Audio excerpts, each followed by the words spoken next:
Have you wanted to make green eggs and ham? Well, I'm David Day, and I'm going to show you kind of my spin on that. It actually is a two-part process, and so I'm going to do this video in two sections. First of all, you have to make split pea soup. I know, don't say that. Now that I'm retired, remember I've got a hankering for the things that my mom used to make. Now, we used to have to eat a lot of foods and things that I didn't like when I was a kid. Like my mom would make oxtail soup because we raised beef at my grandpa's farm. And we had to go hay every summer. So our meat was grass-fed beef. Well, so we would have oxtail soup then as a result, because every year we'd have tongue. We'd have all sorts of foods that I didn't necessarily like, but we just had to eat. Well, in my mind, split pea soup is kind of like that. It was just one of the things that Mom made that we kind of had to eat, and if it was on the menu, I kind of would turn my nose up, but I'd eat it anyway.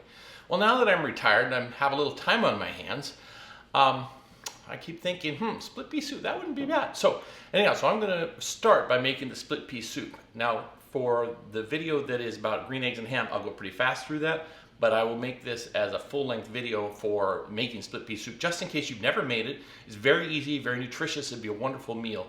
So let's get started.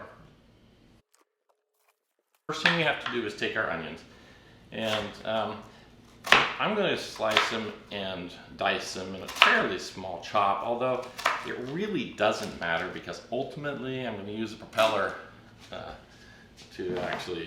smooth it all out and so forth.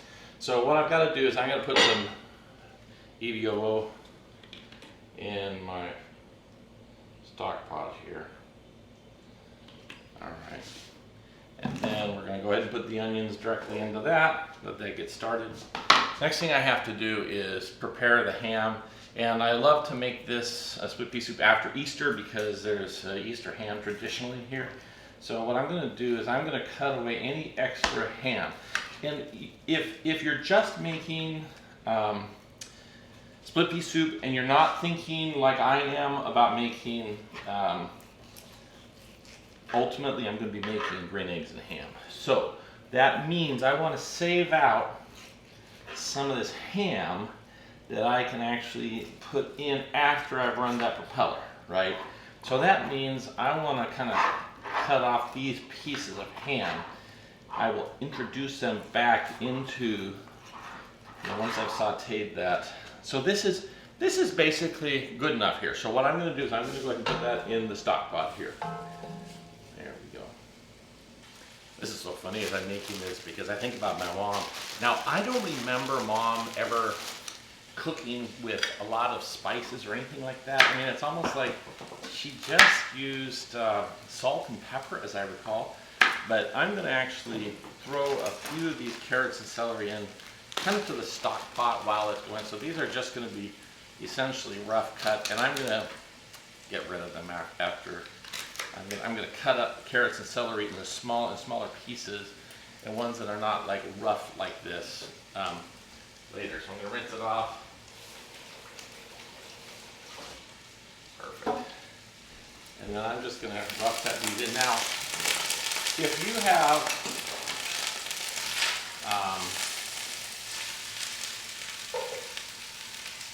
have some chicken stock, I would do that. Now, Mom never did. She would just put water and stuff like this. Well, kind of my workaround is I use this better than bouillon, chicken stock. And so I'm going to go ahead and add some of that because I like the flavor that brings. I love layering.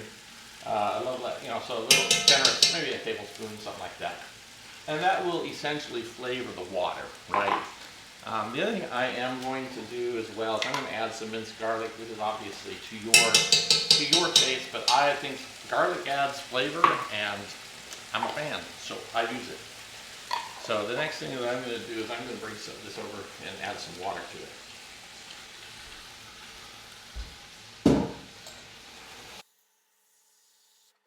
So that's how much I have in it. I may add more later as it goes. And I'm going to let this probably go for an hour or so. And we'll see.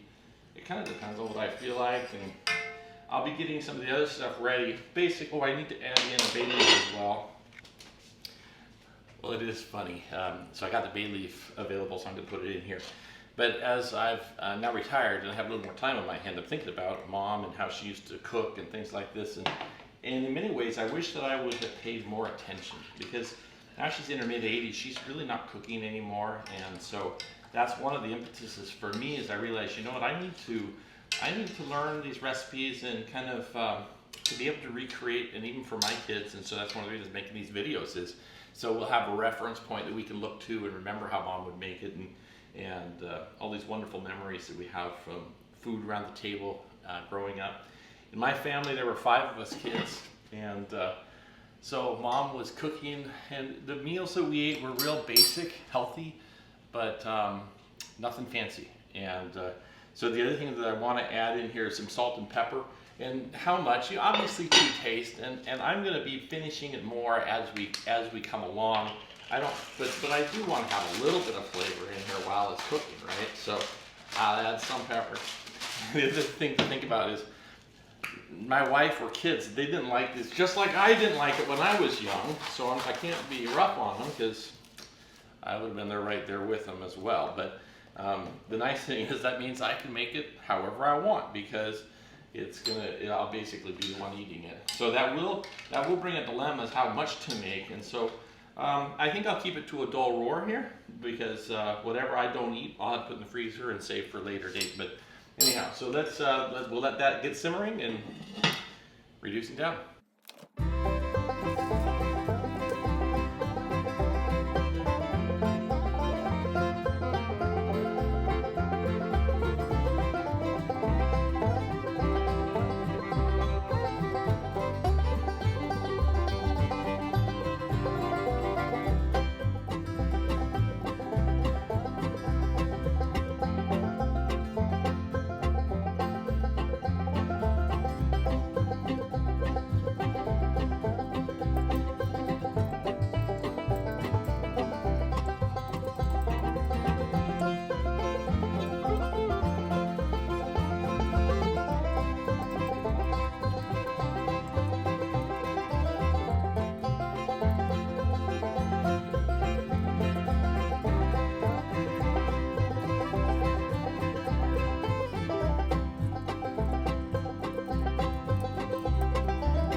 You know, it's so interesting.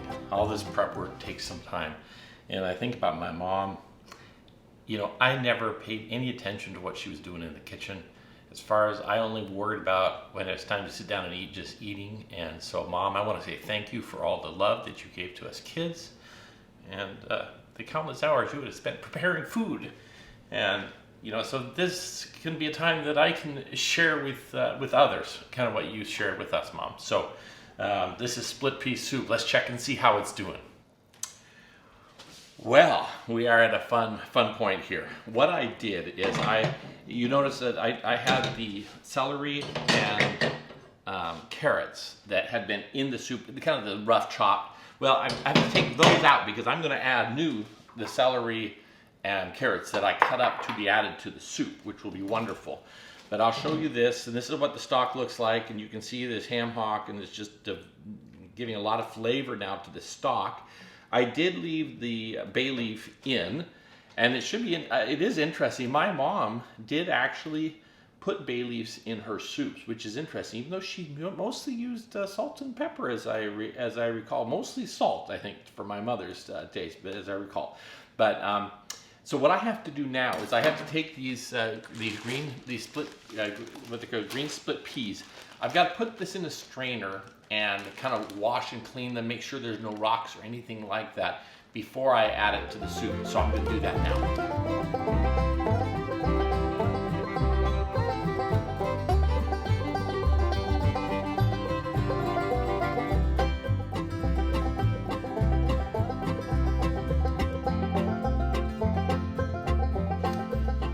Well, that was successful, and you can see all this beautiful green peas, and I love the smell as you're washing them and preparing them. So I'm going to go ahead and add these in. Now, what I don't know ultimately is how much water I'll need, and obviously if you've made soups and stews and things like this, you understand the dilemma, and you're willing to watch it as it goes. I'm going to end up letting this go for at least 30 minutes.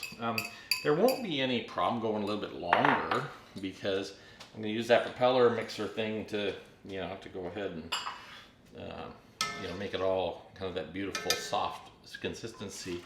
So here are the carrots that I chopped up fairly fine. I didn't have to be totally, really persnickety about this because I know I'm going to be using that propeller anyway. But I'm going to turn this up just a little bit, and then I'm going to have to be monitoring the liquids and things like this. But see how that looks now, and we'll just get her going. It looks like I will probably need to add a little water here, but that's all right. I mean, we'll just watch it as it comes along. I might turn it up just a little bit because I've added something cold, and we'll move forward. I don't remember my mom actually pureeing this with the thing, but I'm going to go ahead and do it. But I just want to kind of show you, if you don't mind it being rustic, you can just leave it like this.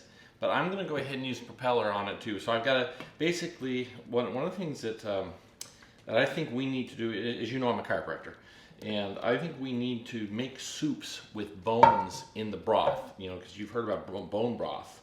Well, the reality is, this is how we used to make soups, and so people would get the cartilages and things like that actually within the soups that they ate. They didn't have to do anything special. And so I think if you enjoy soups, far better than going like to a store and buying pre-made soups, you really should buy and use these bones where cartilage is there, and as you cook those down, reduce them down, you will be getting some of these elements within your diet that will be good for your joints. So if you have any arthritis or any of those sorts of things, eat soups where you boil the bones and you make it part of the stock. So anyhow, so let's I'll finish up here and then we'll move on to the next step. Okay, so as you can see, I went ahead and got another pot because the amount of split pea soup was really too big for that, because I want to use this propeller to smooth it out a little bit. But you see, if you like your split pea soup a little bit on the kind of the rougher side, this would be an absolute delicious thing. Now I'm going to smooth it out, partly because my intention is, besides just having a nice amount of soup to enjoy, I'm going to be creating my green eggs and ham. So for that, I don't want the carrots to be distinguishable. I kind of want it all to be more uniform. Now, when I add back in the the ham, I want it to feel like chunks of ham, right? So anything that's in here will get pureed, which would be better kind of, and you'll see what I'm going to do with this. But if I were just going to eat split pea soup, I would probably not do this. And I don't remember my mom ever doing this. So I think how I showed you that's how we would eat split pea soup. So I've made this change partly because this is a two-part series, and this is going to be, it'll turn into green eggs and ham. So do you see how that is? So that's what I have now. And so this is split pea soup. Now, tasting wise, probably there's not enough. Yeah. So this is where you need to kind of pay some attention to the flavoring. Obviously, there's ham in here, so it doesn't need as much as it might. I'm going to go ahead and do some more of this here. And then I'm going to have to taste it. But then, I've saved this out. I'm also going to take the meat here and add it to that. That is so good. But this just ticks all the boxes for me. It's nutritious with peas. I took the ham from the Easter ham, and so think about all the cartilage and things like that will be actually within the nutrient base of this soup. Wow, I mean, it just doesn't get any better than this. So the second part of this is I'm going to take this split pea soup and I'm going to create a video showing you how to make green eggs and ham. So if you want to see that, watch this next video. Well, I'm David Day with My Retirement Quest, and retirement for me has given me time to reflect on foods my mom used to make. I hope you have foods that you remember when you were growing up that your mom used to make for you. And now in retirement, I can recreate some of these meals, some of these entrees, some of these soups that mom used to make for us, and I can enjoy them again, and it will bring me back to a time of innocence. And I hope that you enjoy this walk down my memory lane here, and I hope you have your own as well. So feel free to like and subscribe to our channel. Hopefully you'll find other things that will be interest to you as well. I'll see you on the next video. Thank you.